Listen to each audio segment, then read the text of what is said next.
Hey, we're there. Are we there? I think we're live We're live? on the internet. Aw, I miss being live on the internet.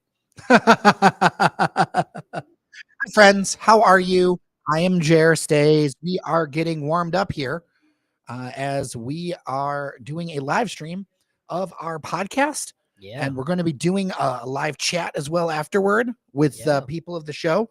And this is going to be kind of marshaled together. I'm Jer Stays, who hosts the show every day. Joining me is Norris Howard, the Prince of Brightmoor. Indeed, I'm here. Yes, behind the scenes, Adam is our producer, and will also be like sharing with us various items if you're in the live chat or whatever. How this is going to work is we're going to record the main show. It's going to air in our podcast feeds. Our podcast, if you're not familiar, Apple Podcast, Spotify, wherever we go. That's the main thing that we do every single day, audio only, but we're doing this video component. We're going to record that podcast.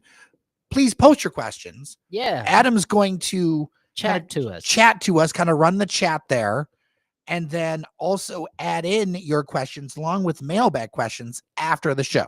Yeah. So we're going to record the regular podcast.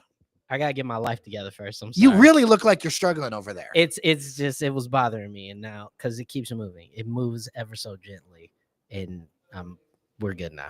Okay, you feel good about this now? I'm as good as I'm gonna be. You know, you're the Prince of Brightmoor. You'd think we'd have the budget for a servant. One would think that I would have an intern or some sort or a page to come and a page for the Prince of Brightmoor. A page to come and or a squire, if you will. A squire to come and you would like a squire.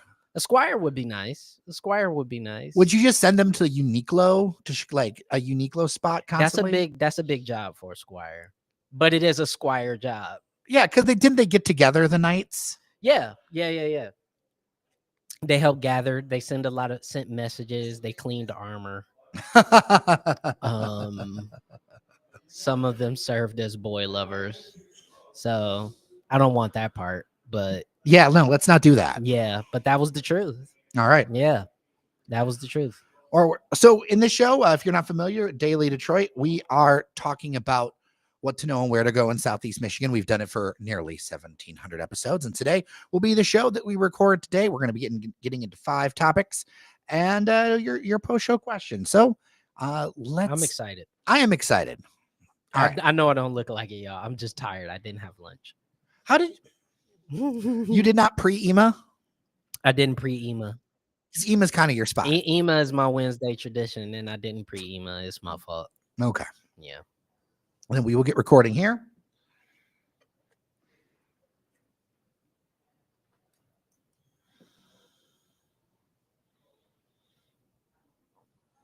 All right.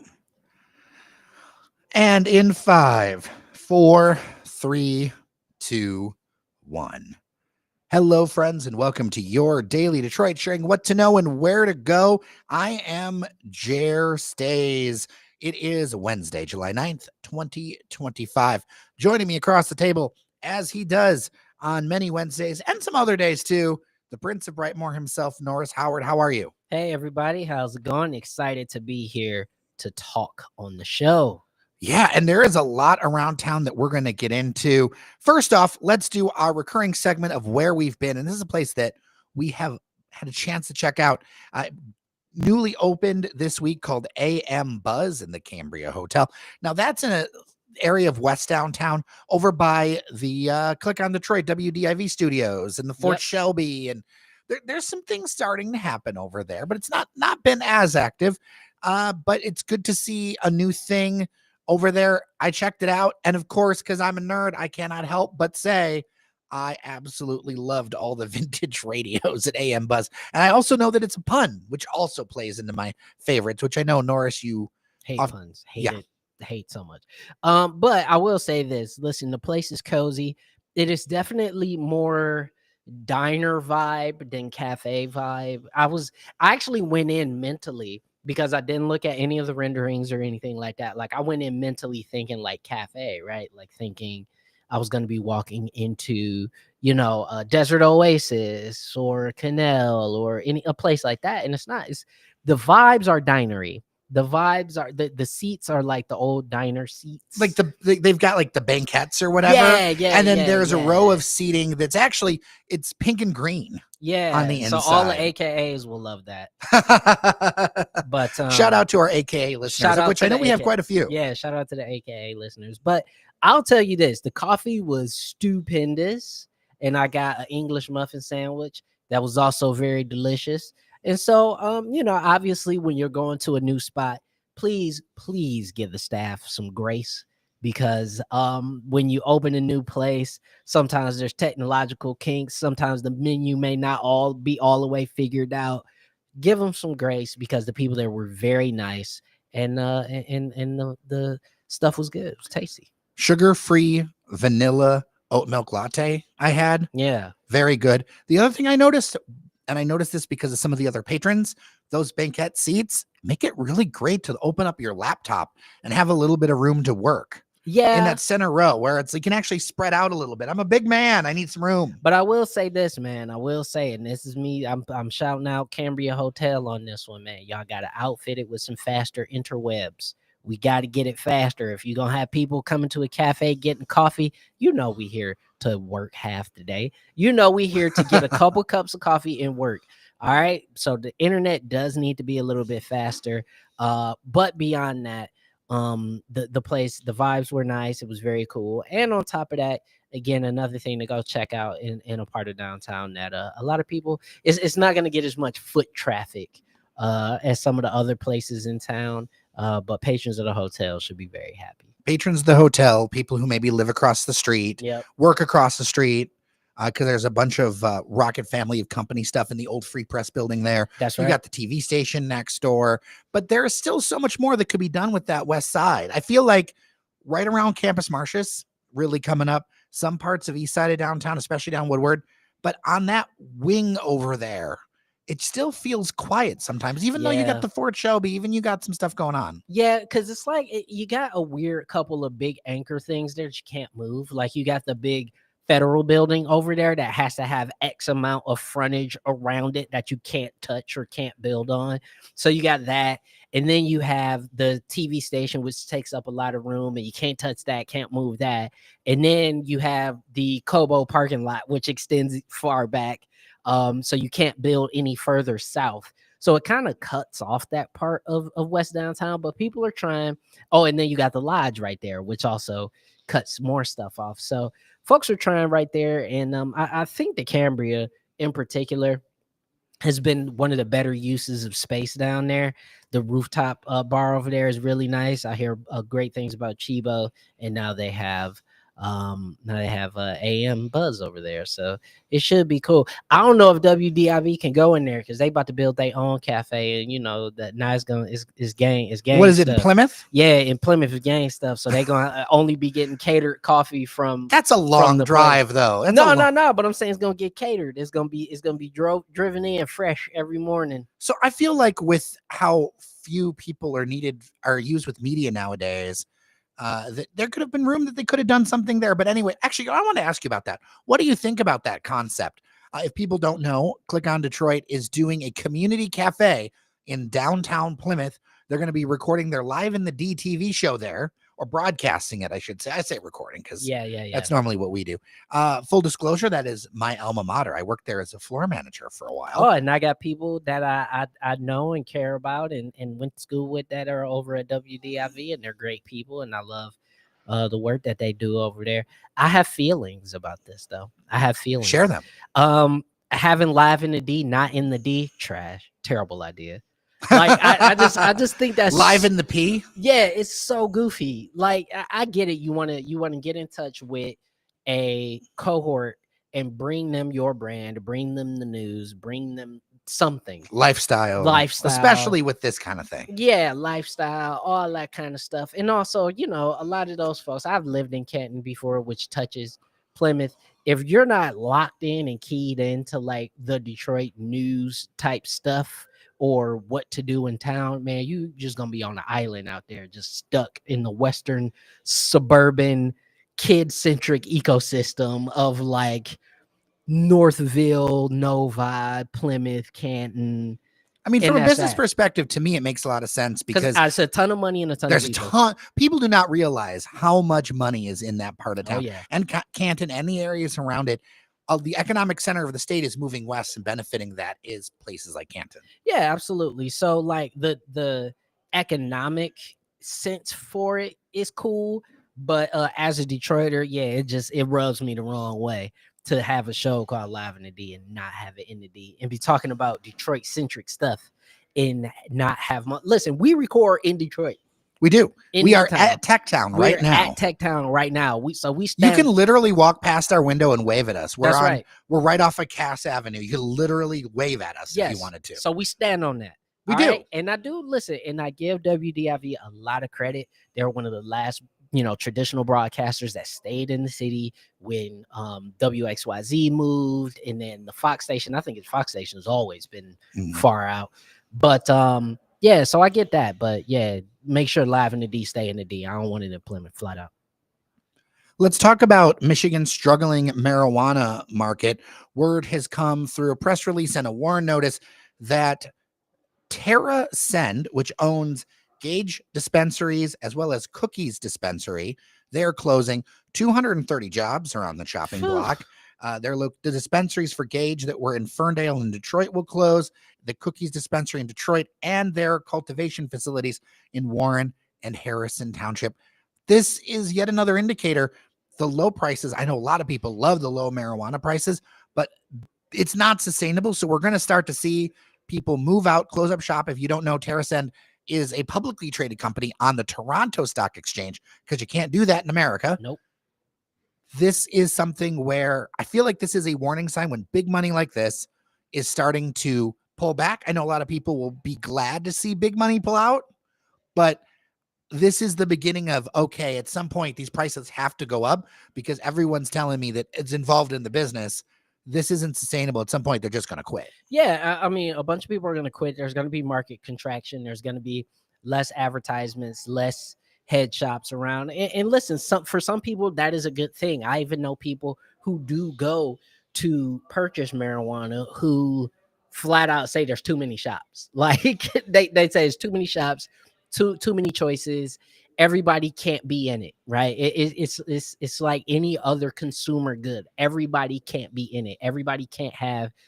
Remember the cupcake shop boom or the boba tea boom, and it's like a few years ago, right before the pandemic, where it was like everybody wanted to have a boba place, and it's just like you always knew it was going downhill when the floors got sticky. Yeah, exactly. So it's just like it's one of those things where no, this is not necessarily a trend good, but there was just flat out way too many of them. And we talked previously on the show, certain luminaries, Detroit luminaries, I think it was Chris Webber, was supposed to invest in Cookies and open like this massive coffee house, Amsterdam style coffee house. There's going to be a whole facility over there by Michigan Avenue, near where the new DCFC stadium will go, which, by the way, tease, we're going to be talking about some details with that in a future segment. But there was that. There was the other basketball player, Harrington. I interviewed him on the show. I can't remember his first name.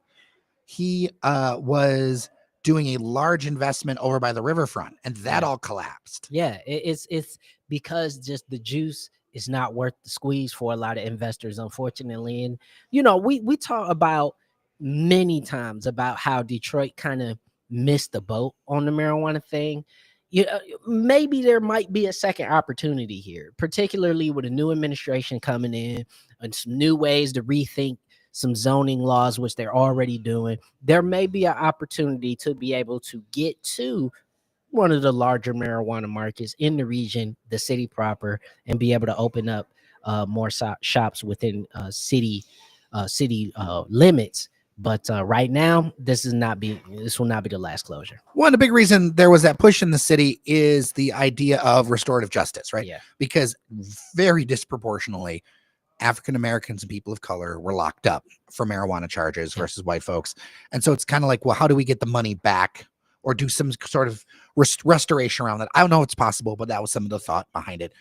Before we talk about our next topic, I want to remind folks that our get together at this very studio in Techtown is Saturday, the 19th, 10 a.m., to 1 p.m. absolutely free. RSVP on Eventbrite. That's right. So we know how much coffee and how many donuts to bring you. Because if it's not enough of y'all, we will eat them. And if it's too many of y'all, get here early because we will eat them. Do I look like I turned down donuts? The answer is no. Nope. And do me a favor. Don't let me eat half a dozen donuts. Flat out. And come on by. Also, it's so great to connect with people in person. I love online. I think we've met so many of our great friends and listeners online.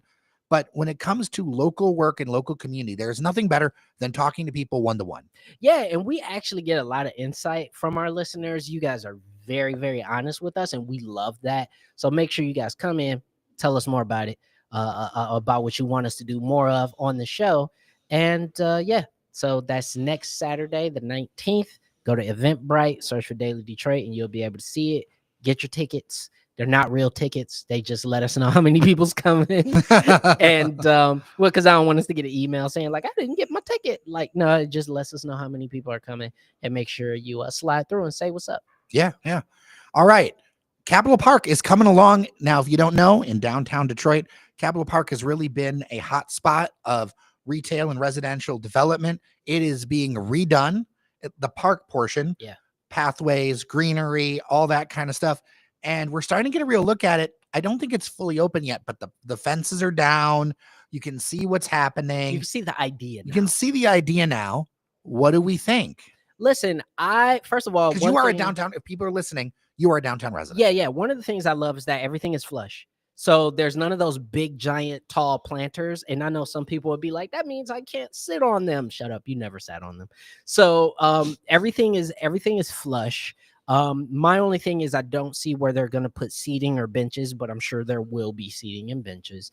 The dog park hasn't moved, just for all the dog lovers out there. The dog park hasn't moved. I think it's sharp looking. Now, do I think that there's a element maybe of some anti-unhoused ideas going here? Probably. But does it look cool and look pretty? It does. I mean, it looks like a huge improvement to me. Yeah, it looks way better. There's still that giant statue of who is that? Is that George Washington? No, that's the first governor of the state of Michigan. The boy governor. He can go. No, he's buried under there. Oh, really? Oh, we can't move him then. Yeah. We had to exhume. I didn't know that he was buried right there. Yeah, read the plaque, Norris. I don't want to read it because I just saw a giant bronze white dude, and I assumed that he was just a terrible person. But anyway, listen, Stevens T. Mason. He was the first governor from 1835 to 1840. Sure. If he's buried there, we can't move him, but he's staying. So there you go. But it looks cool. The whole park looks cool. It looks modern. All that good stuff. Man. What's your favorite spot to visit around Capitol Park if someone's going there for the first time? And I'm going to cheat because I have two. Ooh, my favorite spot. I mean, you know me. I love Desert Oasis. Yeah. So Desert Oasis is my jam. It's arguably my favorite cafe in the whole town. Tied with Red Hook, formerly Great Lakes. The location to me is just slaps. Number two, I like Eatery, the restaurant. Not as much the market. I think I'm glad that the market exists. Actually, I take it back. Not Eatery. I'm wrong. Layla slaps. Okay. Layla slaps. If I really want to stunt and get super bougie, completely delicious but very expensive Mediterranean food, I will go to Layla because I've never had anything not delicious at Layla. I am an addict for the canal. Oh, listen. I just got Canal's the raspberry great. Apple Danish thing or whatever. It was like heaven. The manager at Canal is so lovely. She's the nicest lady. I think she's either French or French Canadian. Super nice. Go say hi to her because that lady is so nice. And my second shout out would be an old favorite. It used to be called Urban Bean. It's now called Speaker Box. Speaker Box. We love because Speaker it's Box. beautiful. Like I love the mid-century modern of it. Yeah. It contrasts well with the rest of like the historic vibe of Capitol Park. And I love the second story. I love getting a meeting there. Also, we can get a beer there. We've had a beer there. And they'll do DJs in the Crow's Nest. Yeah. There's also other stuff that you could go do, but I ain't gonna blow up the spot on Speaker Box. But the thing is that what I love about Capitol Park in particular is that almost everything over there is like done up, ready to roll, and all of it is dope. Like everything over there is dope. Everything over there is cool. Like the Indian restaurant's good. The you got a clothing store over there that it seems like that culture store. I've never actually seen anybody shop in culture. I've seen 2 or 3 people walk in, but I've never Devin seen O'Reilly, anybody. Mr. Friday likes it. Yeah. So I don't know, but I hear the people who have been really like it. I've never seen anybody shop there. Then you go get Botox over there. It's great. Sir. Am I I don't lying? think I'm going to throw a flag. I don't think you've ever gotten Botox. I don't get it, but if you want to go get Botox, there you go. Go to the Boyd Clinic right there. In Okay. You've lived in downtown Detroit off and on for a long time. Yeah.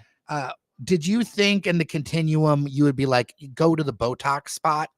It was going to be in the words? Yes, I did. Because when I saw what type of stuff was being put downtown, I knew what type of clientele they were courting, and that's a Botox clientele. All right. It is what it is. I want to mention really quick, this was shared over by Malachi Barrett out of a set of renderings that had been released earlier in the year, but I don't think really highlighted, about a beautiful new skywalk proposal. Well, new-ish skywalk proposal for the Huntington Center to connect to the hotel that's being built. I just drove by there when I was going to AM Buzz, and I saw the new hotel that's going up right next to the brand new luxury apartments right there. And all of it's going to be connected with this skywalk. And the skywalk not only has interior features, but if you look at the drawings, there's also like features on the roof too. And it is really exciting to see this new look for the riverfront, to really modernize it, because I have strong opinions about the riverfront. I'm really glad to see all of this work happening. And I'm really glad to erase all the terrible things that Joe Louis Arena did to it, because I love the memories. I was around for the championships. I have no love for Joe Louis Arena, and I'm so glad it's gone. I will agree, actually. I hate the fact that there's no longer an arena named after Joe Louis, because I'm a big fan of your stadiums not being corporately sponsored. It's like 2025. I know it is. That's my point. All right. That's what I'm saying. That's why I love Fenway. That's why I love, Wrigley. Or Wrigley is like one of the first, actually. Yeah, but it's totally worked in there. It's totally become permanent, there, but it's now just permanent. I think it's because the team was owned by the Wrigley family. Yeah. But I love what they're doing over there. Again, bringing in a more sort of higher end clientele, but beyond that, reactivating what is basically just vacant space, right?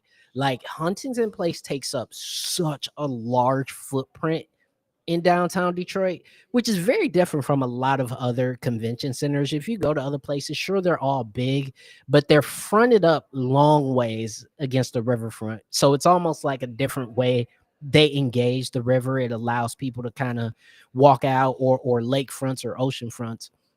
But here, they're finally doing more to get more out of that sort of riverfront area and connect it with the new hotel. I think it's fantastic, and we'll see how it all comes together. But again, just people bringing cool ideas to the city. I think if we look at downtown in particular, 20 years from now, there will be so much just architecturally, or even more architecturally interesting things.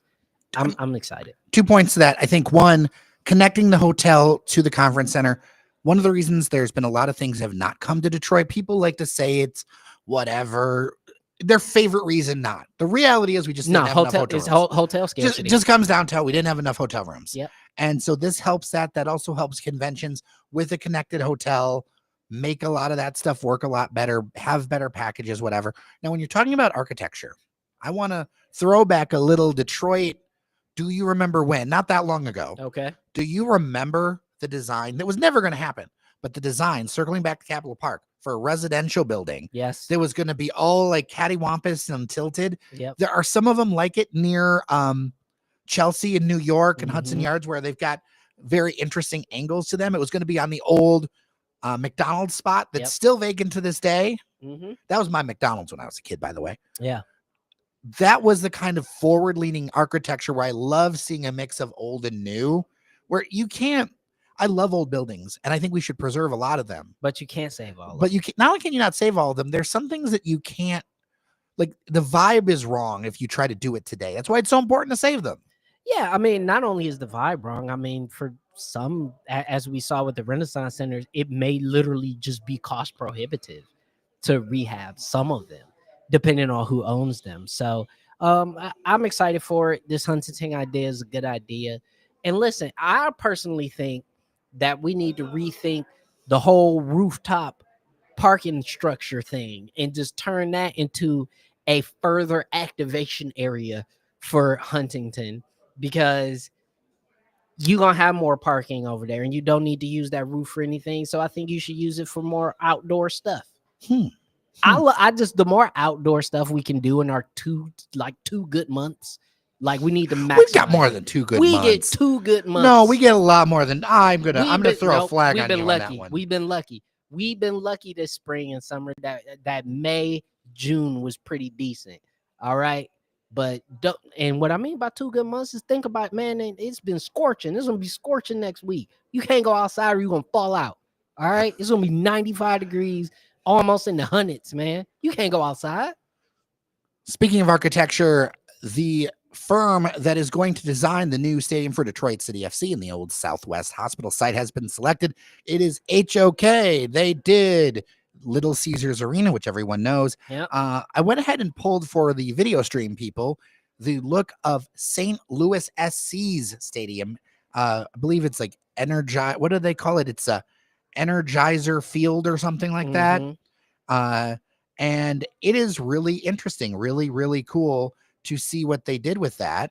And I want to show people the renderings of it because I wanted to show something, Energizer Park. I wanted people to see something that was more relevant to soccer, because the vibe of soccer is different than basketball. Yeah, you're not going to design It's not going to look like LCA. Yeah. I think there's going to be a look that tries to match Corktown. I think that isn't a way that they're going to try to do that. I think it's kind of integral to the club's DNA, and a lot of fans, being at Keyworth so long, there's an affinity for that old feel, but obviously, needing new amenities. I'm interested to see what they come up with, especially, and I'll put a link to the show notes for the audio podcast listeners. Not that it's going to look like St. Louis SC's Energizer Park, but it's gives you a vibe that they've done this before, and it can have that kind of like soccer stadium feel. Yeah, one of the things that I like about it, particularly in the renderings of St. Louis City, is the openness of the stadium. That's one thing that they're probably going to have to rethink, right? Because when the season starts for DCFC, having the whole stadium exposed to the open air might not be as ideal. It's going to be freezing. And so, I think there will be some considerations to the weather, to the elements. But this size stadium is a size stadium that you're seeing pop up nationwide, not just for USLC, but you're starting to see it even with a lot of MLS stadiums that are being, that came about in the last few years, where you're going to see this size stadium, 11 to 15,000, sub 20,000 seat stadiums. And I'm very excited because I want to see what their take on a stadium in Southwest Detroit is, because as you said, they've come out and said they want to make sure that they pay consideration to the heritage of the neighborhood. They want to take consideration to the energy of the club. And so I don't expect some spaceship looking. No, I think if somebody's thinking it's going to look like a spaceship, they're going to be sorely disappointed, because they also did a Mercedes-Benz Arena in Atlanta, which literally looks like a spaceship. Right. So when we're talking about Corktown, it's going to be something that's in that homage to Detroit's oldest neighborhood, and also honestly the vibe of Detroit City FC, which is kind of, and I don't mean this in a bad way, but kind of like second division English club. Yeah. Right. Where it's like workman club that's in a neighborhood that's, very integrated with things. Yeah. I think they really want to try to keep that vision going. Yeah. And I think, looking at what they're able to do, they've designed a litany of stadiums. And so it's going to be interesting to see what their take on it is. However, we have not heard rumblings of groundbreaking yet, so we'll let y'all know when we do. But Having an architect already picked out means we should be seeing official renderings pretty soon. Yeah. All right, last topic for the episode before we get into the listener mailbag. More bathrooms are coming. An update to a story we talked about. The Throne people, the Throne app people are expanding. There will be free bathrooms in Cadillac Square in downtown Detroit, and also in Ann Arbor, as well as the ones we previously mentioned in Royal Oak. This company actually won a tech award in their home city in Washington, D.C., because apparently we're going to AI everything. I mean, they don't say AI, but you know what I mean. You don't get funded unless there's some kind of AI component. I just didn't realize that this was like I thought of this as like a service, but I guess it's everything's tech enabled now. I guess we're calling everything tech. Everything is tech. What are you talking about? Like, if this got a circuit, it's tech. But listen, look, public bathrooms are a good idea, right? People being able to go to the restroom when they need to go to the restroom is fundamentally a good idea. And also the business owners, I think, in the area will appreciate it, because now I don't have to try to run into Park or Shake Shack over there if I got to use the bathroom. I never did that because I live down there. But there are a lot of people. You go down there for a festival, you go down there for for dinner, you go down there shopping, and you're like, oh my God, I gotta use the bathroom. And we just had this drastic shortage of public bathrooms, particularly that I've noticed in the Midwest. Like, I just think in the Midwest in general, I think that's because we're just not as used to those kind of walkable. Outside of a couple of places, the Midwest didn't have that contiguous feeling of walkability and streetscape. A lot of the Midwest has a lot of Midwesty things. Yeah, a lot of driving, a lot of rest stops. That's one thing we have that you don't see elsewhere. A lot is rest stops. Like, you don't see a lot of those in other countries and stuff. And we're really into our gas stations, seeing the entire expansion of Sheetz, which, by the way, I hear there's going to be another one in Sterling Heights on the side of the old printing plant. I don't get it. Well, what don't you get about it? Sheetz? I don't get it. Like, listen, okay. I think it's because the competition, for many people, the competition feels really weak, right? Because like the gas station, Sheetz, I used to not get it. Okay. I went to Sheetz before it opened here. And I was like, all right, decent gas station, chicken tenders, great. Okay. I didn't realize, listening to listeners, how many people just hate their gas station experience because they're sick of like the stale, like Danish roll in like saran wrap. Stop going. Where else are you going to get your gas?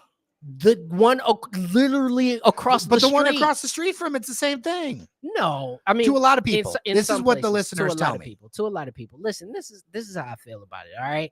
Okay. You want to show the individual small business gas station owners to tighten up, then take your business elsewhere. But now what's gonna happen is Sheetz is gonna come in and gobble up the whole market because they stuff is streamlined. Like, I'm not gonna be a liar and say it's not a good gas station. They got more pumps. The pumps are new. They got all the technology in them, so you can use your tap. It's got the TVs and stuff all in it. The gas station is well lit, so you probably ain't gonna get robbed or shot up. You got the food inside that I'm not crazy about, but it's there. Basically a fast food joint. Well, and to be clear, you're just not crazy about fast food. No, I'm not. But I'm just saying there are some fast food I adore, but I just can't eat it all the time. But I'm saying is it has all the things that mark a good gas station. I get that part. What I don't get is I much rather support the small business owner. That's just me. All right. A couple things before we get to our mailbag section. Tomorrow, we're going to be at the Global Citizen Now conference.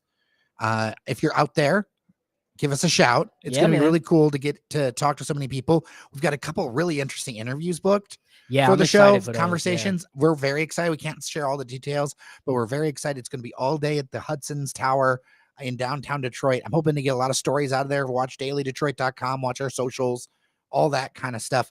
And then, of course, as always, if you've got feedback, 313-789-3211, leave a voicemail or hit us up on email, dailydetroit@gmail.com. All right. Well, for the podcast episode, thank you so much for listening. I appreciate you so much. We are supported by our members on Patreon, patreon.com/Daily Detroit. Local media needs local support to survive. I'm Jer Stays. I'm Norris Howard. Remember that you are somebody, and we'll see you around Detroit. Yeah. Okay, we're done with the episode for now. Yeah, we're done with the episode. First of all, whether you are 30 minutes runtime. whether you watch it live or you're catching it on the VOD, appreciate you watching. Appreciate you stopping by. For sure. Don't be afraid to leave a comment in the chat, because how else will we know how to be better? And don't be afraid if I yell at you, because your takes might suck, but that's okay.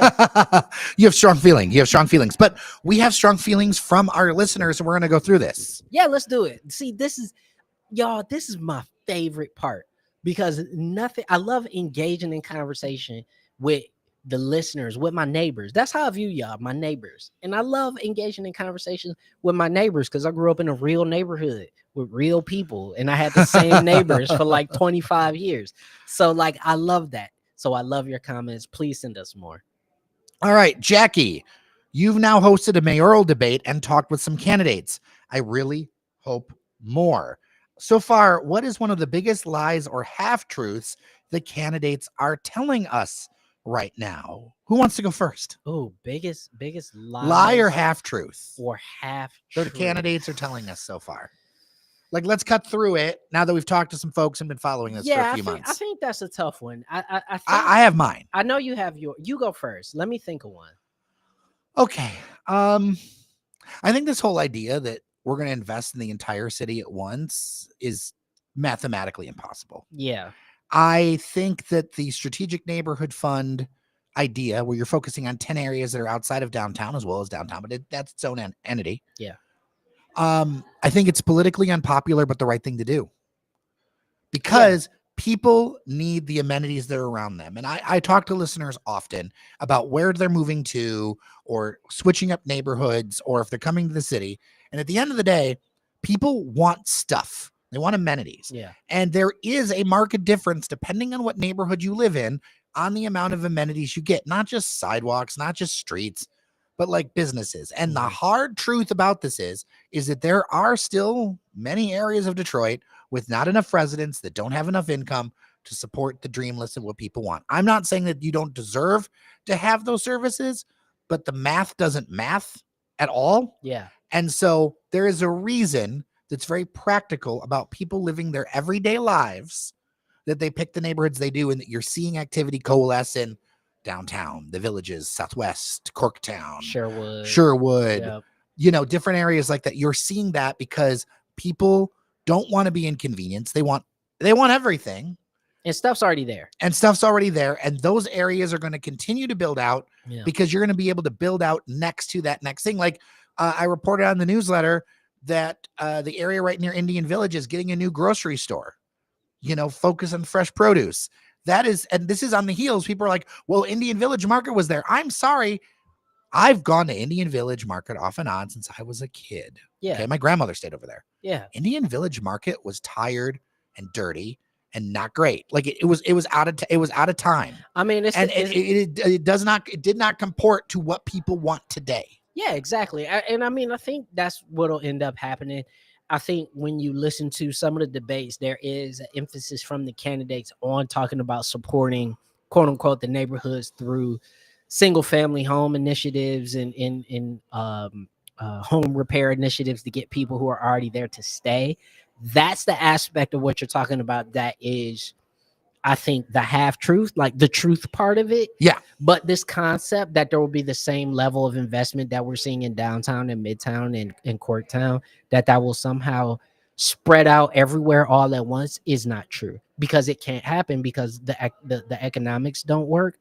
And beyond that, also, is that you're going to have neighborhoods that may not even want that type of investment.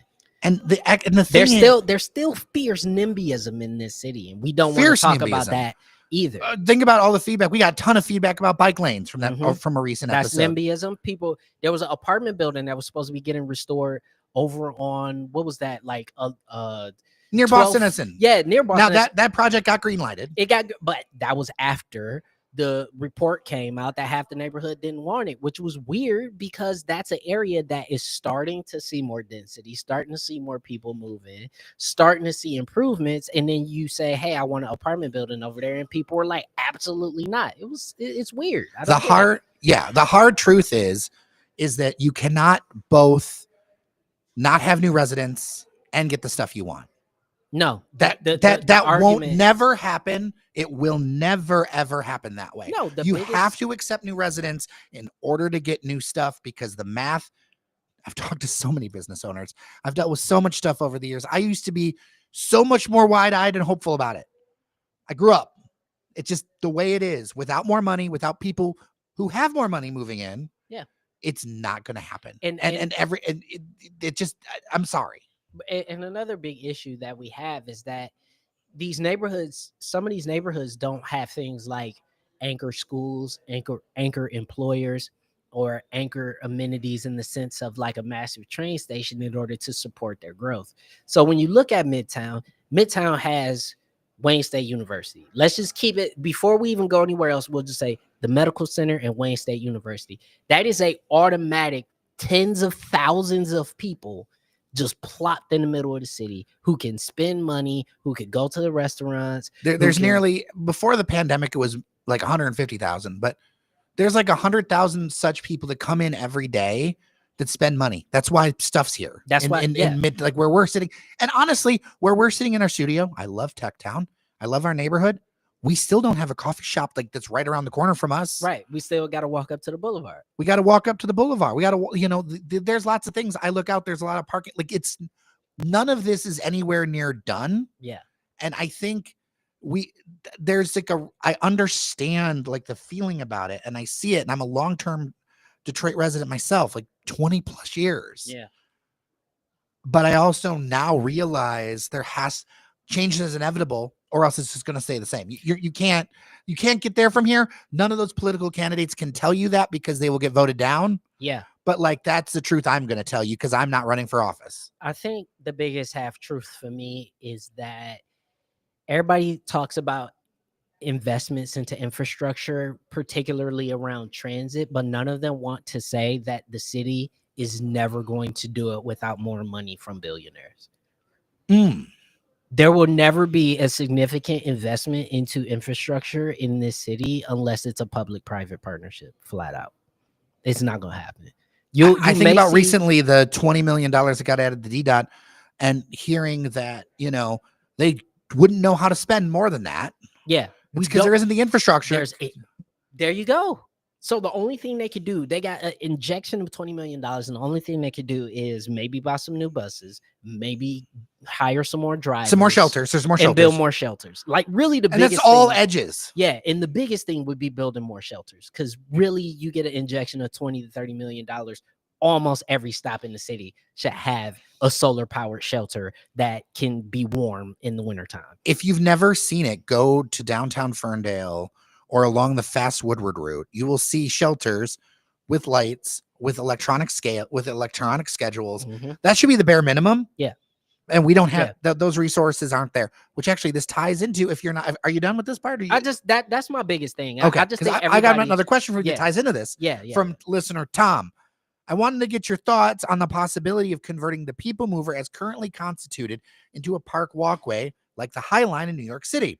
Not sure what current ridership numbers look like, but I've generally avoided the People Mover since the area it services is limited, and it's often just as quick to get where you're going by foot. You've said this before, Norris. Mm-hmm. We could always use more green space around town, and the old rail cars could somehow be incorporated into the plan as an art installation, display at the Detroit Historical Museum, or better yet, use on a bigger and better transportation plan to develop a circuit that connects more of our growing city, Eastern Market, Corktown, New Center, Rivertown. I have a lot of thoughts on this one. Yeah. Do you have anything you want to add before I get into it? Here's how I feel. And I've actually changed my stance on this, not just since living downtown, but since having an actual really strong conversation with you about it, which is downtown is one of the only walkable parts of the city of Detroit. And yet, if you are, handicapped, or if you're somebody who just has a little bit of extra trouble getting around. Our friend Aaron really put that up too. The People Mover is actually like clutch. It's super clutch. And in the winter months, it's super clutch if you're just downtown and staying downtown. Do I think it should be converted into something like the High Line?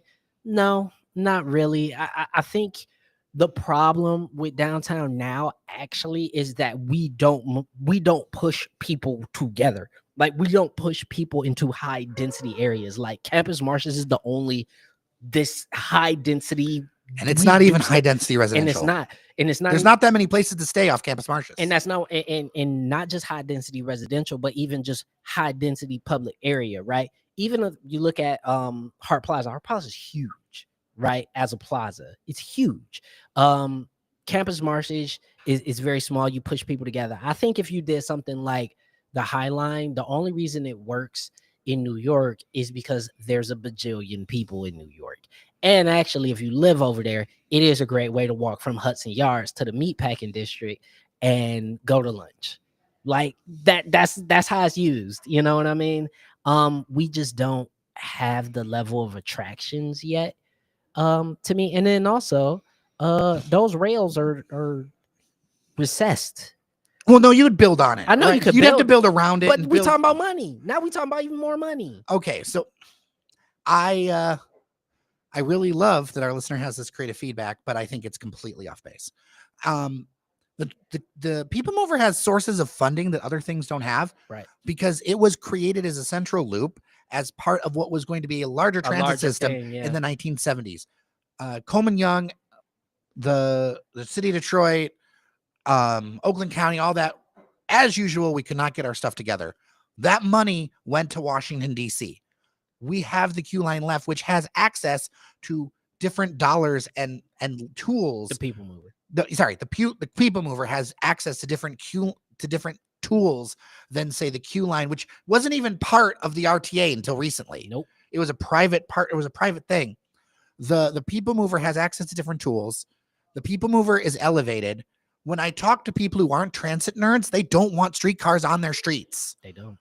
And the potential of expanding the People Mover as a public-private partnership, lots of P's here, is that you could build something that everybody can take a look at. Everybody can see the progress. Yep. It doesn't get in the way of drivers, and it's going to work better because it's not on grade. Yep. Now, I know that's more expensive. I know significantly, but it's the only thing that could work. And now we'll have, because drivers here do not want this stuff. Yeah, which is most of the city. Which is still, to me, I think silly. And I agree. agree. I will yell at my fellow Detroiters about y'all got to get over that, because way less people are on our roads than were 25, 30 years ago. But anyway, if it's above grade and you expand the People Mover as a system that already exists, that's something that could work. And then the other thing is that it shouldn't be a loop anymore. The expansions, I think, to me, maybe you could make some little loop expansions. No, but like you got to go straight, because one of the reasons why the People Mover is so slow, the cars, I actually looked into this. Although they're older, and although we want to do new cars for a newer system, the cars we have now are rated, they can go 50 miles an hour. Problem is the curves are too tight. Yeah. The choice of cars, the size, the shortness is all about those tight bends that slow it way down. It needs to be straight lines. If you're going to go to Eastern Market or past, it's got to be straight line. You want to go, I doubt it'll go down Woodward because there's the Q line, but you want to go down some other street, straight. Go down Lafayette or Jefferson. You got to go straight. You can get speed going. You'll have it bend around, like you'll have to have it bend around like Highland Park and Hamtramck. Like then come back out at 7 Mile in Woodward. You know where I want to see a lot of green space investment? Yeah. Hart Plaza. Yes. It needs to stop being a parking lot with it needs grass. It needs grass. You know what else you could do? Even if you don't put in trees that take a long time. I've seen online a number of places that have these beautiful street lights. They have solar, they look like trees, but there's like solar panels on the top. They provide solar charging. They provide shade. They look really cool. Yeah. And they're tall enough that all the technical stuff, nobody can mess with it because it's so high up. Yeah. And we could dot those with it and create more amenities and shade, because Hart Plaza needs shade desperately. It's oppressive in the summertime. It is oppressive. It could be so much cooler. So you green space the bottom, and then for a while until the trees grow in, you could add kind of something, and you mix trees and technology. I think it could look really, really, really cool. Yeah. Now, we actually have a few different chats here before we get to another piece of mail. Yeah, let's do it, man. Okay. So Chip Tracy, when are you having Whitney Clark on? I need to schedule that. They are running as a write-in candidate for the Detroit City Council. Yeah. I want to say District 5. Yes. I think so. Yes. Anyway, I need to. My district. Yes, my district too still. Yeah. Yeah. So we need to schedule that. We have been very busy with the mayoral debate, conferences, stuff behind the scenes that we're working on. Yeah. It's my fault. We need to. It's all good. Word out to Whitney. We see you. We see you. We'll get you on. I'll have Cheyenne get in touch with you. All right, Mr. Duckett. Billionaire Dan couldn't get the queue line past the boulevard. I don't think that's because of lack of trying. Yeah, it's not a lack of trying. You got the queue line is one of the most. The queue line was one of the most wrought pieces of legislation before it was even a real thing. Like the legislative lift to even get it off the board to get it started was already fraught. You gotta understand, this thing was conceptualized when L. Brooks Patterson was still alive, bro. Like I think the study commission was 2006. That's what I'm saying. Like, this was a very different landscape. So this was originally going to go from Rosa Parks Transit Center. Yes, 8 Mile. No, Rosa Parks downtown. Downtown. So it wouldn't go all the way down to Spirit Plaza. Yeah. Which Spirit Plaza didn't exist at that. So the Fist of Detroit or whatever. Yep. You go from Rosa Parks and then you would go down 8 Mile to the State Fair Transit facility. Yes. Which is wild. That was that was a $500 million project. Okay. And the thing is that it got $25 million from the U.S. Department of Transportation. The city council did $125 million in bonds. The Federal Transit Administration threw in money. The federal government withdrew the support for the proposed line in favor of a bus rapid transit plan. So the feds killed it. Yeah. All right. The private investors who had initially, and I'm sorry for reading, supported the smaller 3 mile rail line to New Center, said that they would continue developing the project through the M1 rail system because this issue came with disagreements between the Detroit mayor and the suburbs and the governor again. Yep. So this 3.1 is all they could do because the feds and others they couldn't get it together. So that's why so much of this, it was private money. The federal partnership was very weak there. Yeah, everybody pulled their money out. And listen, the main thing about the queue line and whatever, the main thing about the queue line is that was supposed to be a proof of concept project. That little line that we got was supposed to be a proof of concept project, which is very common in other cities. Very common. But there are key issues with the queue line that even if we didn't build new stuff, we could make it better that have not been done. I am still mad at the Michigan Department of Transportation. They promised signal priority.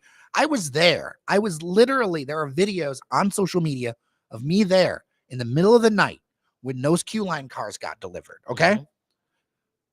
Since the beginning of this thing, I got promised signal priority. What is signal priority? If you don't know, train comes up, choo-choo comes up, train light change, street light changes. Everybody so else, choo-choo keeps going. Car get red, choo-choo goes get green. Or maybe car gets green too. Yeah. But everything lines up. Yep. We are 8 whatever years. This is Woodward is a state road. The state of Michigan's Department of Transportation still can't get it together. Only recently did we have a transit only dedicated lane on one side of Woodward over by LCA. Yeah, that's a quarter mile long. And it's the first one in the entire state of Michigan. These ideas that are so basic to us urbanists and transit people are completely like we're talking alien speak to the people who run this state. Yeah, absolutely. And so that's why Dan couldn't get it past the boulevard, because there's a myriad of factors. And the biggest thing is that even though the proof of concept is there and it works and it runs and it does what it's supposed to do, it still is not even that 3.5 mile line. I wish they would make the 3.5 mile line really work. Exactly. Because then it would be a better sign that you could invest in other things. I was about to say, because even that 3.5 mile line, there should be a car every 5 minutes. It's 3.5 miles. Every 5 to 7 minutes, it should be showing up. The fact that you got to wait 14 minutes for it or more, stupid. way more often. No, I'm taking averages. Okay. But the fact you got to wait 10 to 14 minutes for a train car, ridiculous, bro. It's supposed to go 3 miles every 4 minutes. Ridiculous. I would love to see a new look at it. And I think tying back to a previous episode, when we were on Mackinac Island, me and Devin O'Reilly were talking about when Dan Gilbert was talking about how he's going to give away his fortune. Mm-hmm. There's a big difference between putting in, 10, 30, 100 versus somebody saying, okay, here's the money you need. Right. And having that endowment to help pay for it. Yeah. That is and learning lessons from it. Now, I hope also lessons were learned that this should not be running along the sidewalk either. No. That was a terrible decision as well. Yeah. It should be center lane. The way it is north of 94. Yeah. That's how the whole line should be. Yeah. Because also, how many turning lanes do you need? Anyway, thank you so much for that, Mr. Duckett. Mr. 1213. Detroit need mass transit line to at least go to 8 Mile Road. Build it, then Detroit will get the high levels of attraction. We know that. Listen, this is one. You're speaking of the choir here. You preaching are to the choir. To the choir, my brother.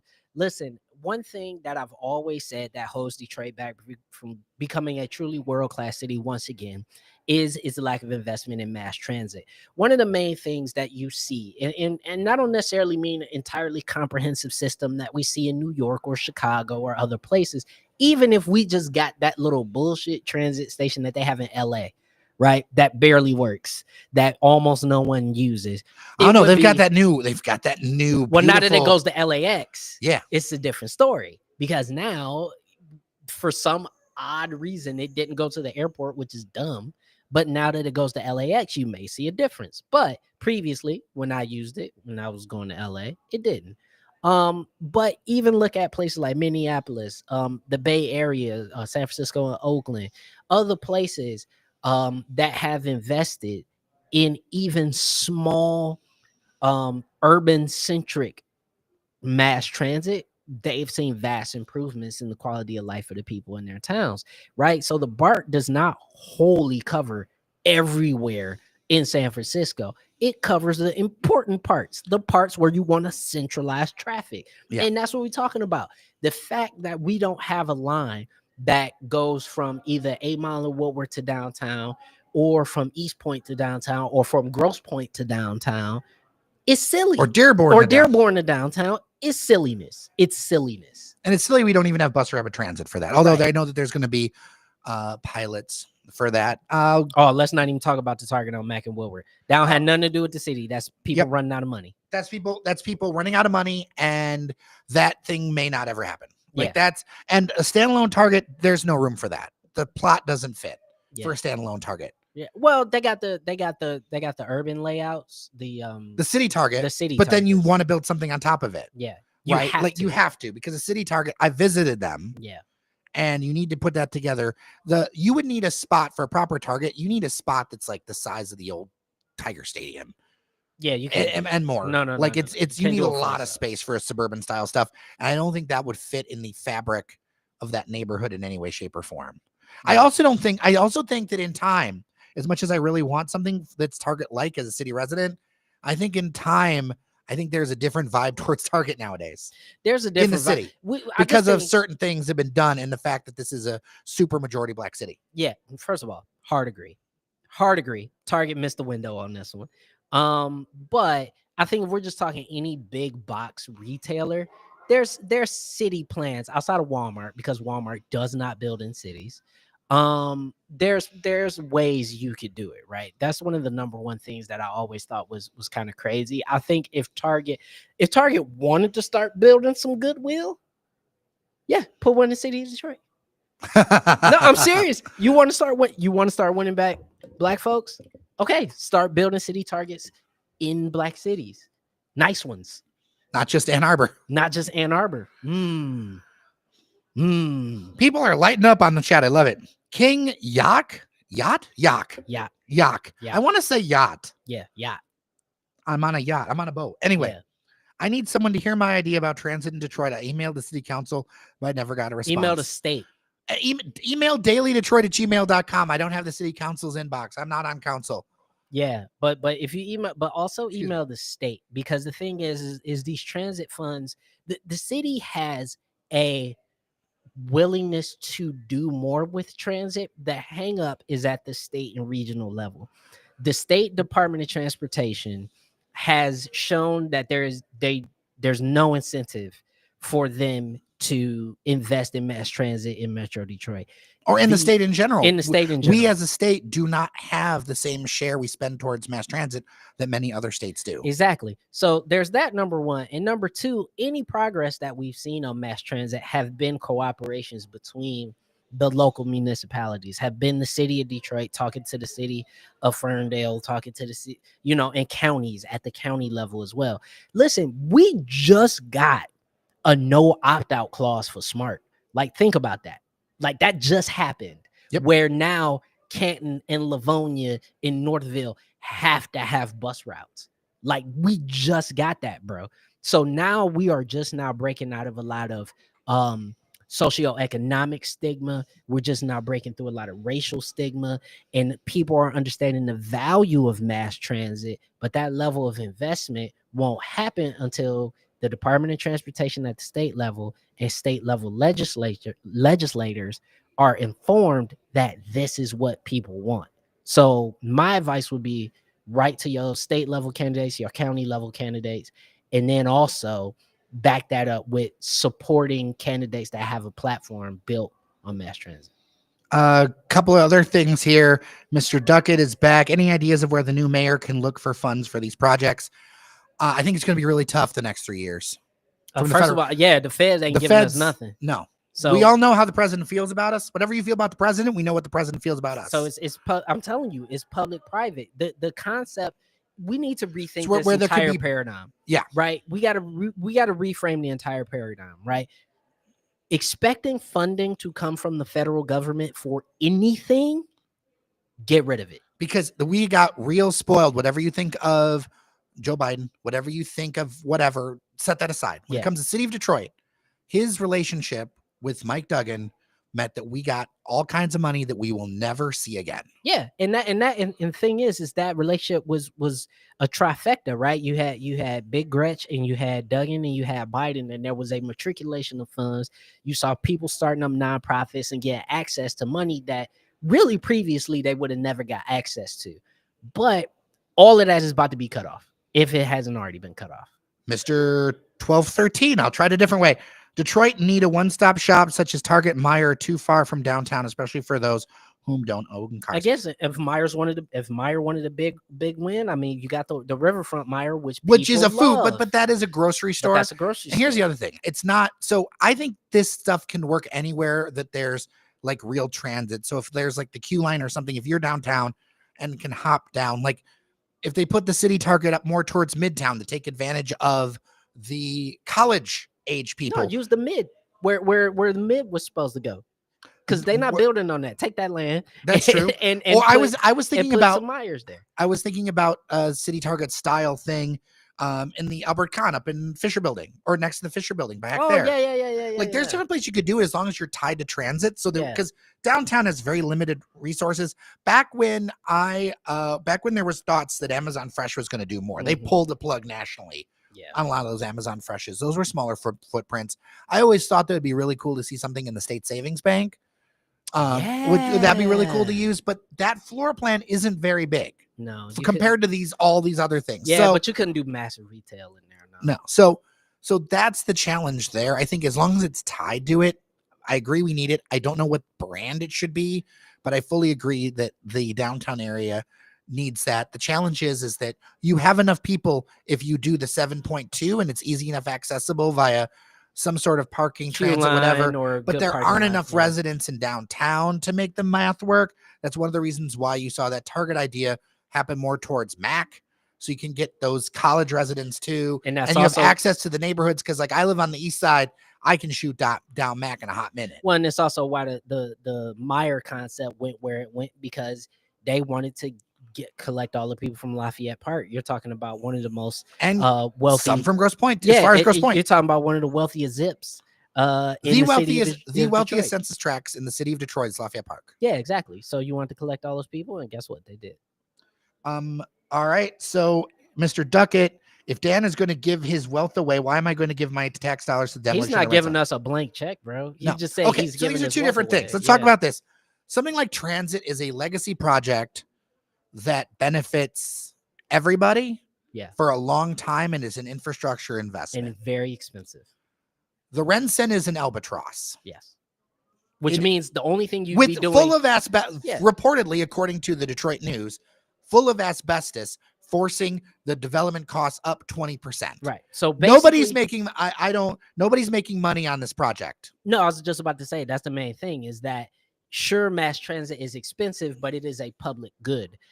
Tearing down parts of the Rensen you're doing that so you could do something else with it, but whoever does it is gonna have to eat the cost.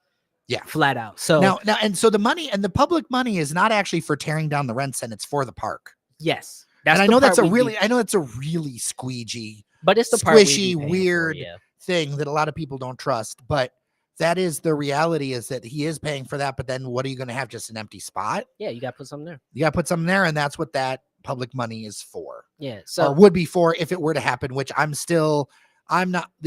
feel like if the best chance of this happening is like the last few months before Gretchen Whitmer leaves office or something. Yeah, I mean, the Republican House is against it. The thing with the Renaissance Center, just in general, is the fact that you had this massive building that was built for a paradigm that was never going to last forever, and it barely lasted. And it barely lasted when they built it, right?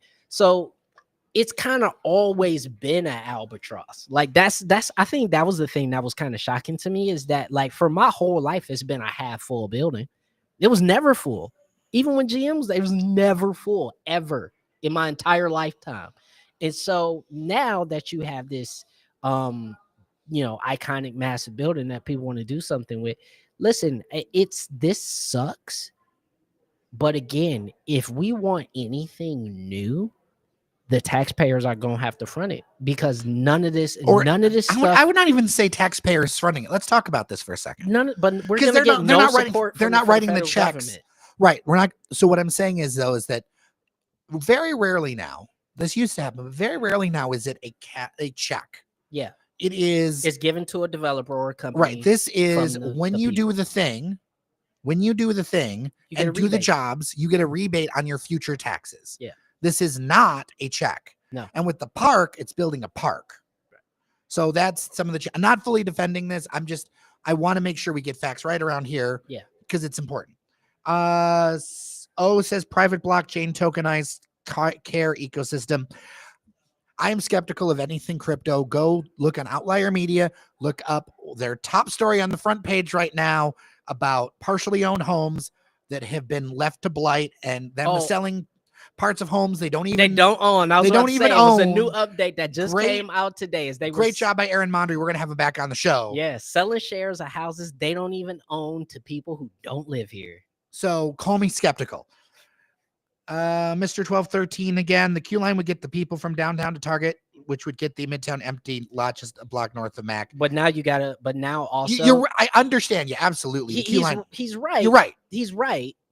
And we should support that. But now also you've overburdened the Q line. Well, but I think the key here is that you'd want to build something you got to where you stuff above it.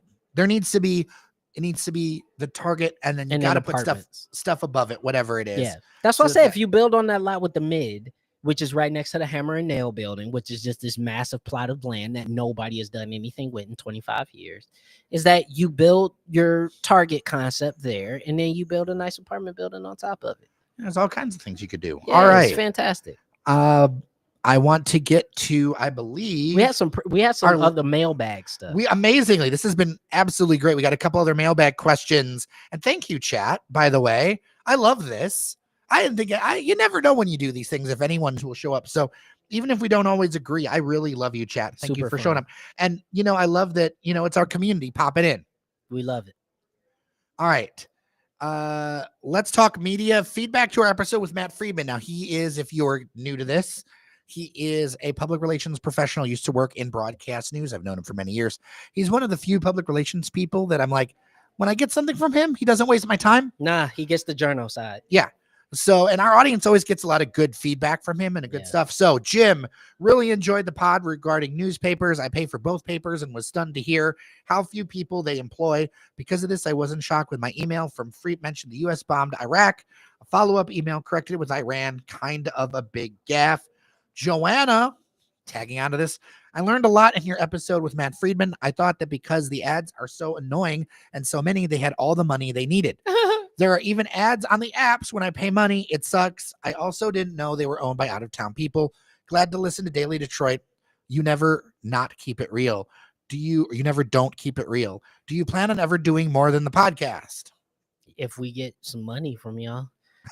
Patreon.com/Daily Detroit supports us because we are supported by our members. But yeah, so we do the podcast. This live stream is actually kind of an experiment. We've been doing the podcast for nearly 1,700 episodes. We do a newsletter that we are ramping up, and a lot more people have been finding it. And it's been gaining a lot of traction. Usually 3 to 5 stories about what's happening in town, or some of my thoughts or visions around or insights into what's happening. I think there's a lot in local news that needs to be fixed. That, with all due respect to my journalistic colleagues and opinion colleagues in all kinds of outlets, I think there's still a lot of innovation, creativity, and kinds of stories and formats for the modern era that we can do that you can't when you're owned by like a publicly traded company or a venture capital fund that's looking to get as much revenue out. And this is no shade against the people who create it. Like, look, I'm literally looking across the street. The Detroit News is moving in next door to us. Yep. All right. So I have a lot of respect for me. We're on Media Row, public television. PBS down the way, WDT not far from us. Yeah. Bridge is around Outliers the corner. upstairs. Yeah. Yeah. Like, this is where this actually will become Media Row. It is Media Row. This is Media Row. We're in Media Row. Yeah, this is Media Row. But what I love about that, though, is that will allow sort of ideas to matriculate. But to the comment that I want to say, as somebody who was trained as an old school newspaperman, went to Wayne State, all that good stuff, worked at WDET, did radio for many, many years. Shout out to Jerome Vaughn, one of the best newsmen. Shout out to Jerome Vaughn, my mentor. I don't maybe sound crazy, but I actually have a ton of respect for our people. So do I. I mean, listen, even the people I disagree with, because they put out good stuff. And, this used to be a town where people cut their gums. Like, it was, you worked to get to Detroit. Like, that's how big of a news town it used to be. But to your point, and especially the second comment talking about, I just thought these publications had so much money. I think a big misconception of media is that not only do they see the advertisers, but they see that they're sending people to this town, in this area. All that stuff is expensive. All of it is expensive. And not only that, you're paying these people for their expertise, and you're getting most of them on the cheap. The problem was, when you had the newspaper paradigm, people stopped buying the paper. And like, this was obviously, there was a lot of things that happened, but at the end of the day, and this is me saying it as a consumer myself, we abandoned the local paper. We stopped buying the paper, and we stopped because of Craigslist having our classified ads, which was the biggest part of the money. That's where the money came from. Yep. That's where people don't know that. The biggest part of the money from newspapers came from classifieds. So the fact that you can now go to Craigslist, that was the biggest money source. All right, off the rip, taken away. And then, okay, certain corporations and certain people stepped up their ad dollars. Cool. But now we got to switch that all over to online, which now, instead of talking about you're getting X amount of dollars per page or per half page or quarter page, now you're talking about CPMs and clicks per milli, which is about cents on the dollar. Like, you're going from talking about potentially hundreds of dollars per page to cents, thousands of dollars, thousands, depending on your paper, to cents on the dollar. So let's just, again, we the people, based on our consumption rates, devalued the information, and it's nobody's fault. It's a delivery mechanism, but it's just the truth. And the social networks have bundled up. YouTube is one of the only networks that actually properly shares revenue, but that's because they properly make revenue, because long form video has more opportunities to make money. The thing is with the social networks is that individual videos are not worth very much. No, they're only worth something to advertisers if they're bundled up together, which means there's like no sustainable way for that to go. So like, we're on Instagram, but it's because we want to connect with the community. You're not going to see us make money. Yeah, it's not to make, like, none of it's to make money. Like, this is supported by our members and local advertisers. One of the reasons we started a podcast is because it's like, oh, hey, this is something that's a direct connection. You can follow our podcast on Apple Podcasts, Spotify, or whatever. And it's a direct connection between us without an intermediary. Yeah, and that's the big thing. And so this is why I say that, your local and small independent media is going to be the future, because now you're going to be able to do what the newspapers did at the turn of the 20th century, which is support the thing that's near you, support the stories and news directly that give you what you want. And, that became an impossibility for the newspapers that exist today. And yes, we have plans to do a lot more. Like, there's a lot of cool stuff. I don't want to bore people, but sometimes we'll talk about all of it. But we've got really cool things We do. that we are working on, because we are going to listen to you all and what you all actually want to support and do. Before we get to our last point, our chat keeps going. Mr. Duckett, a park that we found out people can embezzle $45 million from. Who knew was that much money in parks? Oh boy. Oh yeah. Well, that's boy. how much. That's how much. So I had a conversation with my Uber driver. Now recently. we're talking about the Riverfront Riverfront Conservancy, which is the part, all the cool stuff you see on the river with the carousel and all that. And now that's going to be expanded to the West Riverfront Park. That's what we're referencing. So specifically, when it comes to that, there's so much work that needed to be done in industrial remediation. And that's part of the conversation with the new sports facility as well over by Belle Isle that looks like they're going to be building, that they got to cap and do stuff with to handle the river, to handle all the things that were happening. There's so much cost involved. And the reality is it takes so much money to do things. People don't really have a scale of it. And I say this, bro, it take $1 million just to move some dirt. Like, and when I, in the city of Detroit now, between permits, higher construction costs, everything else, you're looking at nearly $500,000 if you want to build a basic single family house right now. Yep. That just costs a thing. So when I was talking to my Uber driver, and they were great. They were wonderful. And we were going by the Packer plant. And it's like, well, I thought they were going to do something about it. Well, I thought some rich guy bought it, and he did. Yeah. But he wasn't rich enough. No, he's baby rich. He was rich to himself. And rich to us. To us. But he wasn't. But he didn't have the rich. money to do this. Yeah, he wasn't building rich. And that's one of the reasons why some of our listeners are so excited by projects like UMCI, the University of Michigan building, because that's by someone like Stephen Ross, who's got the money, right? The amount of university endowment as well. Yes, those things are tied together. Yeah. So yeah, there is a ton of money in those parks. Also, I will say it's an absolute tragedy that happened. Screw that guy. And he's going to jail too for a long time. And I hope that this creates more responsibility in nonprofit boards in Metro Detroit. When you join a board of a nonprofit, you need to be like eyes on the prize. Yeah. And there is an honest question we raise of a lot of people who are just like, well, a lot of times a board seat's like, oh, I'm supporting the Conservancy and we want the name so we can attract other funders. What we really need is an active culture of board membership. And I think that'll make all of our projects better. Absolutely. And just to get back to, talking about the $45 million, like when you really think about it, not just talking about the industrial remediation, which is going to be one of your largest costs off the rip, but now when you build, you have to build now in a way that doesn't like poison the river. You have to also make sure everything is up to code. Like you got to think about how much goes into building a park so your kids don't fall and crack their head open when they go to the park because somebody didn't build something properly. Like all of that costs tons of money. And it's really easy to take $1,000 here, $2,000 here, $10,000 here, 5,000, because that's what happened.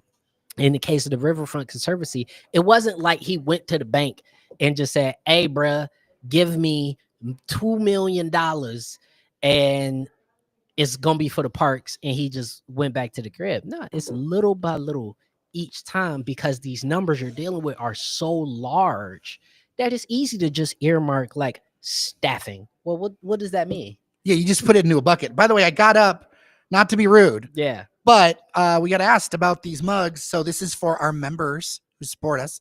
If you come to our open house on Saturday morning, come by. But we've got our Daily Detroit mug.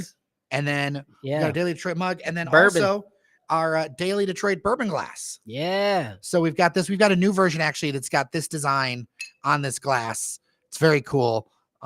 We love the people who support us, and something we can hook you up with. Get in touch, dailydetroit@gmail.com. Another comment. I was disappointed when mass transit for Southeast Michigan wasn't an issue during the last governor debate. Yeah, I was too, but it's not in the. It's not on their radar, It's man. not on their radar right not now. On their radar. Right now, where the radar seems to be is County Executive Warren Evans is really working on a way to get Wayne County together to do something. And there's another thing that is going to be coming up soon that we're going to have to talk about. Most other places in the country fund their transit regionally and through sales tax. Yep. Those kind of local sales taxes are illegal in Michigan. This is why you don't have an entertainment tax in Detroit. So another half truth back to the questions, right? For the mayoral stuff. There's a lot of stuff they're talking about funding that's going to require state approval that with a Republican House of Representatives is either not going to happen or it's going to require a very large pound of flesh. Yep. And ththose things include being able to levy a sales tax on gas tax or entertainment tax or toll roads. Right. Well, toll roads can't even happen unless you give back a bunch of federal money. It can only happen on newer stuff. That's what I'm saying. Yeah. The thing is that transit conversation is going to have to also be tied with some sort of countywide half cent or whatever the number is, 1 cent, whatever sales tax, because doing it off of property taxes is insane. It will never. The money will never equal to what we need to make it be off of property tax. We got to switch it over to sales. That's how everybody else does it. We sent a reporter down to Indianapolis a few years ago. We've seen this in multiple other cities. That's what we got to talk about.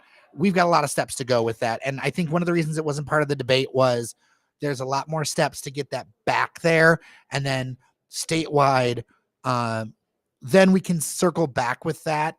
Maybe in the next one, but we'll see if it comes up in time. Also, the climate was really different. The priority, particularly for the Democratic Party, was enshrining Roe v. Wade or protections for a woman's right to choose. That was the North Star to win that particular campaign. So the mass transit was so far down the pecking order, it was never going to be part of the conversation. But I think you brought up something very interesting, just the last thing about transit, which is Warren Evans' efforts, and I brought it up, to get Wayne County all on the same page. That was something that could easily be used by every other county that didn't want to pay, because all they had to say, particularly in Macomb County, was, well, everybody in Wayne doesn't even want this. Why would we want it in Macomb County? Well, Macomb opted in, but they want that very limited. But that's what I'm saying. Yeah. Super limited. But before Macomb opted in, this was part of the the argument. And so now that all of Wayne County, for the most part, is in agreement, nobody can opt out. Bus rapid transit is coming to everywhere. Or bus transit. Yeah, excuse me. Just regular bus transit is coming to everywhere, because rapid transit is only going to be in certain parts. It's a lot more of a compelling argument to be able to go to the state and the federal government to say all of Metro Detroit wants this, make it happen, because Metro Detroit is the economic engine of the entire state. So if Metro Detroit wants something, if everybody's on the same page, it behooves Lansing to do it. Yeah. And I want to highlight something. I go out to the suburbs a lot for different things and also for reporting. And I noticed something, whether you're in Warren or you're in Livonia or a number of entering suburbs, that frankly, many of their streets still don't have sidewalks. That some of them have grading dishes. That's by design. That Warren, you can go in Warren and have dirt roads in Warren. Yeah, okay, there's still some inner ring suburb. It is really hard to make the argument to a homeowner for a higher property tax for transit when they live on a dirt road. Right. Because they don't think of themselves as part of a city, and they don't want to. They don't want to be. And not that like in a terrible way, it's like they chose to live on a dirt road. Like and in our region, that's how quickly it drops off. And that's why I think city-specific solutions, county-specific solutions, we're going to have to get creative. Yeah. Because there's just a lot of culture here. There's like a lot of culture. Oh, listen, man, I'm a third of a cent sales tax. I don't care, dude. Do it. Like that sounds rough, but we're talking about a third of a penny, bro. Well, it'd probably be a half. I don't think many places do a third, but a half or something. Yeah. The Mr. Duckett entertainment tax would benefit Traverse City, Grand Rapids, Mac. Yeah, it could benefit all those. There is a much better chance for something like that. It would benefit, but you gotta remember, when the default is no new taxes, You just got to make that coalition, and that just takes some time to build. Totally possible. You just got to tell people what they're getting for it. Like that's the thing that I think we don't really do a good job of in America, period. It's not a particularly Michigan thing. I don't think we tell people what they get for their taxes in general. I actually appreciate it. I saw an Instagram video with Detroit or Dearborn Mayor Abdullah Hammoud talking about how they're going to itemize on the tax bill. I love it. Where the percentages I love go. it. Here's how much of your taxes went to this. That's Right. absolutely how your tax bill should look. Yeah, I think that's great. I think that's absolutely great. Yeah, man. Because if I see that, I know I signed off on the millage for the schools, but how much money did I actually give to the schools? I should know. Yeah. I think And that it should be in front of you. Yeah, and it should be in front because of you can dig into it. But a lot of people don't even know how to dig into it. But when I get my tax bill, my property tax bill, that's what it should show me everything that my money goes to. And I think when you do stuff like that, it becomes a lot easier to say, oh, your entertainment tax went to X. We have an event tonight that we got to get to. Yeah, we got to split. And I'm going to need one more dose of espresso to get through it, because this has been I'm so glad everyone showed up for this thing. Hey, we love y'all, man. One more mailbag question to go from Dave. Thank you from brain drain to brain gain, how Michigan and Metro Detroit is making progress featuring Hillary Doe on June 12, 2025. This was a great show. We're moving back to Michigan and in Q3 2026 from Texas, and it's great to hear the progress being made by the state. You know, we have our criticisms, we have our questions, but undoubtedly there is a different vibe than even when we started this project 8 years ago. Oh, 1,000%. And listen, to quote James Baldwin, I loves Detroit, and therefore I reserve the right to criticize her fiercely. All right. I criticize my city. I talk about my city fiercely because I know it can be even better than what it already is. I love it here. I'll always love it here. And we love to see and hear about people moving back. That's one thing we hear a lot. We answer a lot of those questions. I answer a lot of questions around people moving back, moving to, but particularly the moving back. Yeah. We get a lot of people moving back who've moved to Texas or Atlanta or to the coast who say, you know what, I gotta go back home. I gotta go back home because home is home. And they're bringing that money and bringing that expertise. And they're bringing their money and they're bringing their partners and they're bringing their kids with them. And it's a wonderful thing, man. And so please, all y'all reach out to us. We love to talk to you. We love to hear your feedback for the show, but we also love to hear that you want to be a part of this crazy experiment called Detroit. Yeah, for sure. And James Odell, who, by the way, thank you so much. You are a supporter of Daily Detroit on Patreon, patreon.com/Daily Detroit. This was very good. Like the instant feedback. Of course. Glad to do it. This was something we wanted to really try. Y'all seem to like it. We'll do this more often, do our regular show, do a live chat. As always, if you've got feedback outside of this chat, dailydetroit@gmail.com. Inbox is open. Let us know. 313-789-3211. Voicemail. On social media, we are on Instagram, Daily Detroit. We are on Threads, Daily Detroit. We are on Blue Sky. Not as much, but we're there on Blue Sky. We also have a Facebook page. Come say hi. We're doing a lot on Instagram. You can follow what we're doing up to the minute. And I really appreciate all of you. So with that, I'm Jer Stays. And I'm Norris Howard. Thank you so much for watching. Remember that you are somebody. We'll see you around Detroit. Talk real soon.